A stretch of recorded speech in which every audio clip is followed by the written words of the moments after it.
My name is Alan Mona. This is my speech over the gift of life.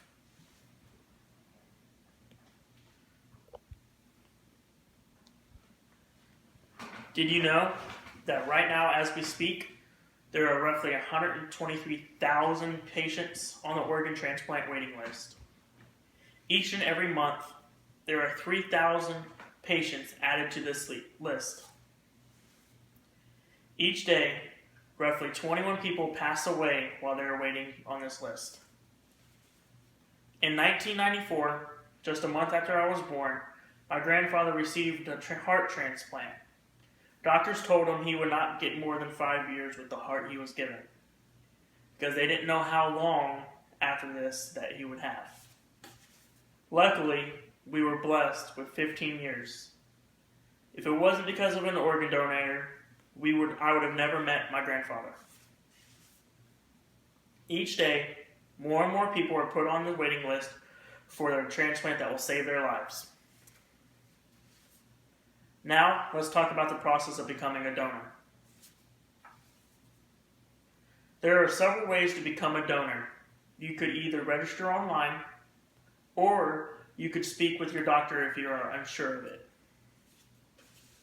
In some states, when you go to renew your license, you are able to add the option to become a donor.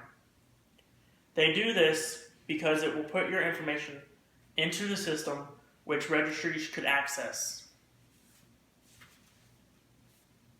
A very important thing to do is to discuss with your family members that you want to become a donor.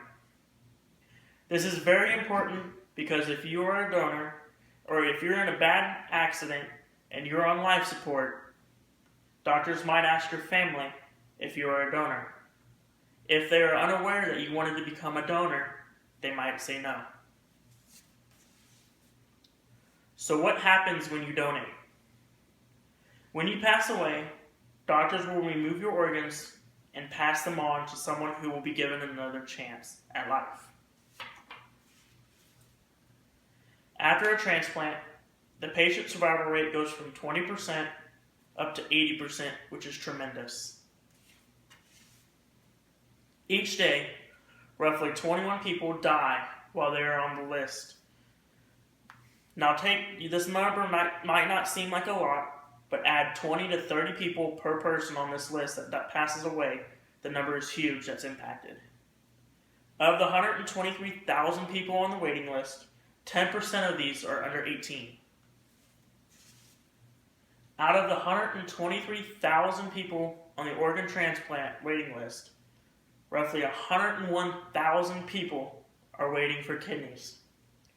In 2014, 17,000 kidney transplants took place in the United States.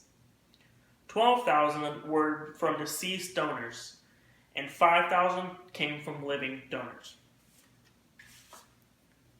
Donors can donate a lot more than just organs. Donors could give bones for orthopedic surgery, skin for burn victims, and corneas for cornea transplants.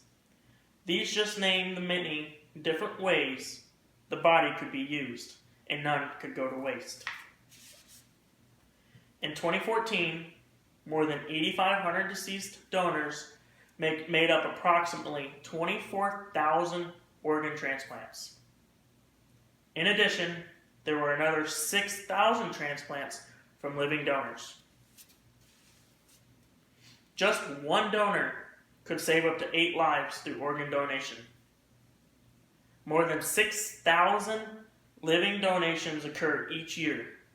1 in 4 are biologically related, or 1 in 4 donors is not biologically related to the patient, to the recipient.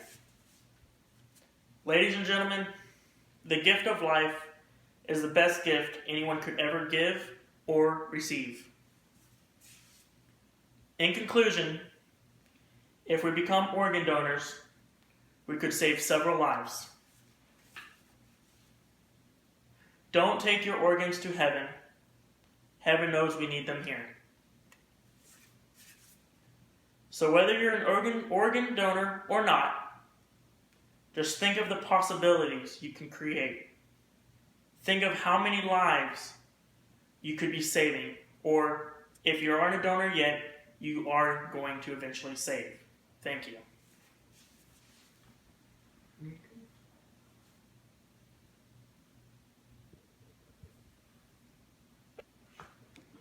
Thank you.